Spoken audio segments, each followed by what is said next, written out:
Welcome to my new vlog. તો આજે હું તમને સ્વીટ એન્ડ કન્ડેન્સ મિલ્ક એટલે આપણી જે ટ્રેડિશનલ બાસુંદી છે એ હું તમને બનાવતા દેખાડીશ. એની માટે મેં અહીંયા આગળ ઘીથી ગ્રીસ કરી લીધું છે.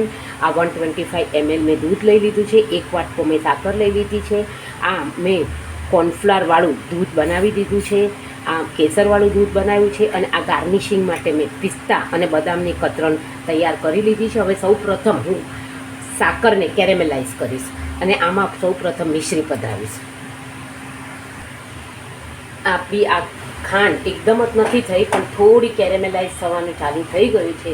હવે આ એકદમ થોડુંક હજી કેરેમેલાઇઝ થશે ત્યારે હું એમાં આ દૂધ પધરાવી દઈશ. અને આ બાસુંદીમાં આપણે ખાંડ જો તમને ઓછી લાગે છે કે મિશ્રી ઓછી લાગે છે તો જો ફરીથી પધરાવી હોય તો એને કેરેમેલાઇઝ કરીને જ પધરાવવાની, જેથી આપણો બાસુંદીનો કલર બ્રાઉનિશ બહુ સરસ આવશે.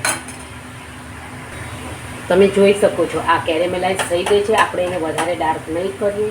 હવે હું એમાં દૂધ પધરાવી દઈશ. મેં અહીંયા 125 ml જેટલું દૂધ. એક મિનિટ. આ હવે હું આ જે મેં કોર્નફ્લાવરનું મિશ્રણ કરી રાખ્યું છે મેં એને પધરાવી દીધું છે.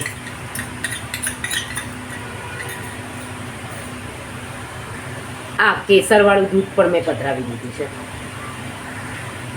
તમે જોઈ શકો છો હવે આપણી બાસુંદી એકદમ સરસ તૈયાર થઈ ગઈ છે. હવે હું આને બદામ અને પિસ્તાથી કતરણ કરીશ, કતરણથી ગાર્નિશિંગ કરીશ. અને આપણે લગભગ આ બાસુંદી બનતા 10 થી 15 મિનિટનો સમય લાગ્યો છે. આને મેં એલચી અને બદામ અને પિસ્તાની કતરણથી ગાર્નિશિંગ કર્યું છે. તો આ ઇન્સ્ટન્ટ બાસુંદી પણ તમે બનાવી શકો છો અને આને ઠંડીને પીરસી શકો છો. અને આમાં અંગૂર બનાવી પનીર બનાવીને આપણે અંગૂર બનાવીને એને નાખી અને એની સાથે પણ પીરસી શકો છો. તો આપણી બાસુંદી તૈયાર થઈ ગઈ છે. અને તમે જોઈ શકો છો કે હજી આ થોડી જાડી થશે. આપણે એને એલચી અને બદામ અને પિસ્તાથી ગાર્નિશિંગ કર્યું છે. Thank you for watching my video. Like, share and subscribe.